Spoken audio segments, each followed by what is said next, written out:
নমস্কাৰ। এটা নতুন খবৰৰ সৈতে মই সাংবাদিক পংকজে আপোনালোক সকলোকে পুনৰবাৰ স্বাগতম জনালোঁ মোৰ ইউটিউব চেনেল তথা ফেচবুক পেজ পংকজ লিমকালৈ।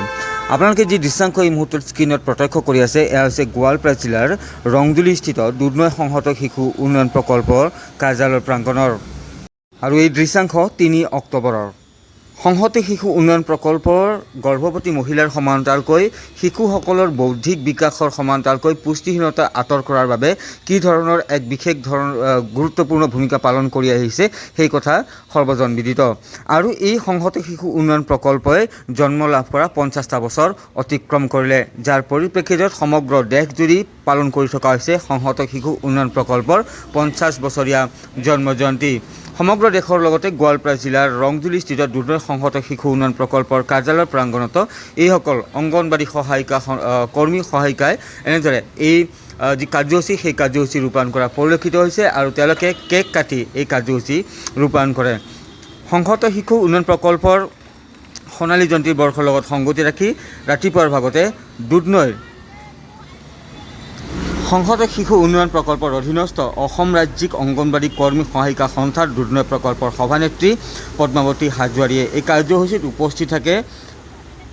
অসম ৰাজ্যিক অংগনবাড়ী কৰ্মী সহায়িকা সন্থাৰ সভানেত্ৰী জয়মতী দাসেও স্ক্ৰীণত আপোনালোকে প্ৰত্যক্ষ কৰিছে। আৰু পদ্মাৱতী হাজোৱাৰীয়ে পতাকা উত্তোলনেৰে কাৰ্যসূচী ৰূপায়ণ কৰাৰ পিছতে এনেদৰে এই সংহত শিশু উন্নয়ন প্ৰকল্প দুধনৈৰ ৰংজুলিস্থিত এই কাৰ্যালয়ত এনেদৰে কেক কাটে। সমূহীয়াভাৱে তেওঁলোকে কেক কাটি তেওঁলোকৰ যি কাৰ্যসূচী সেয়া উলহ মালহেৰে পালন কৰা হয়। এই সময়ছোৱাত সভানেত্ৰী জয়মতী দাসে উল্লেখ কৰে যে শিশুৰ সমান্তৰালকৈ গৰ্ভৱতী মহিলাসকলৰ সৰ্বাংগীন বিকাশৰ বাবে এইসকল অংগনবাড়ী সহায়িকা কৰ্মীয়ে দিনে নিশাই কষ্ট কৰি আহিছে, কিন্তু তেওঁলোকৰ কষ্ট অনুযায়ী যি ধৰণে আচলতে তেওঁলোকে চৰকাৰৰ পৰা সহায় সহযোগিতা লাভ কৰিব লাগিছিল সেই ধৰণৰ সহায় সহযোগিতা লাভ কৰা নাই। সেয়েহে অনাগত সময়ত এইসকল সহায়িকা কৰ্মীৰ প্ৰতি লক্ষ্য ৰাখি চৰকাৰে তেওঁলোকৰ ওপৰত সুদৃষ্টি ৰাখিব লাগে বুলি তেওঁ মন্তব্য প্ৰকাশ কৰিছে। তেওঁৰ মন্তব্য আছে, সেই মন্তব্য আপোনালোকক শুনাম, কিন্তু তাৰ পূৰ্বে এই দৃশ্যাংশসমূহ দেখুৱাই লৈছোঁ আপোনালোকক। তেওঁ এনেদৰে উলহ মালহেৰে পালন কৰা পৰিলক্ষিত হ'ল সংহত শিশু উন্নয়ন প্ৰকল্পৰ সোণালী জয়ন্তী বৰ্ষ। সমগ্ৰ দেশজুৰি পালন কৰি থকা হৈছে এই কাৰ্যসূচী।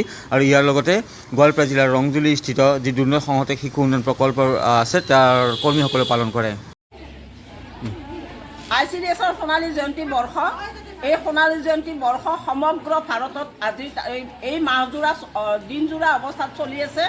আমিও আজি দুধনৈ গোৱালপাৰা জিলাৰ দুধনৈ প্ৰকল্প কৰিছোঁ, সোণালী জয়ন্তী উৎসৱটো পালন কৰিছোঁ। সকলো কৰ্মী সহায়িকা আছে যদিও বৰষুণ পৰিছে। 1975 চনৰ পৰা ICDSৰ জন্ম হৈছিল, এইটো সৰ্বজন বিদিত। কিন্তু ইয়াত কাম কৰা তৃণমূল স্তৰত যিসকল আছে অংগনবাড়ী কৰ্মী আৰু সহায়িকা, তেওঁলোকৰ অৱস্থা অতি দুৰ্দশা লিপ্ত।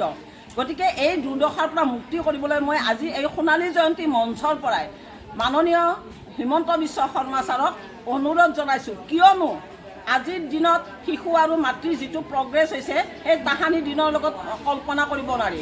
প্ৰথম অৱস্থাত ICDSৰ জন্ম হোৱাতে ৰক্তহীনতা আৰু পুষ্টিহীনতাই গা কৰি উঠিছিল। এতিয়া ICDS ওলাবৰ পৰাই, জন্ম হোৱাৰ পৰাই অংগনবাড়ী কৰ্মী আৰু সহায়িকাৰ প্ৰচেষ্টাত গ্ৰাম্যাঞ্চলত শিশুবিলাকে সাহসেৰে নাম ক'ব পৰা হ'ল, পৰিচয় দিব পৰা হ'ল, গৰ্ভৱতী ৰক্তহীনতা দূৰ হ'ল। কিন্তু এটাই আমি দুখত পৰি আছোঁ, সকলো উন্নতি হ'ল, সকলো প্ৰগ্ৰেছ হ'ল, কিন্তু কৰ্মী আৰু সহায়িকাসকল দুৰ্দশাত ভুগি আছে। কিয়নো এগৰাকী কৰ্মীয়ে মাত্ৰ 6,500 টকা, এগৰাকী সহায়িকাই 3,250 টকা, এইখিনি টকাৰে ঘৰ সংসাৰ চলাব নোৱাৰে। পাৰিলেহেঁতেন যদি মূল্য বৃদ্ধি নামৰ ৰাক্ষসটোৱে আন্দোলন নকৰিলেহেঁতেন।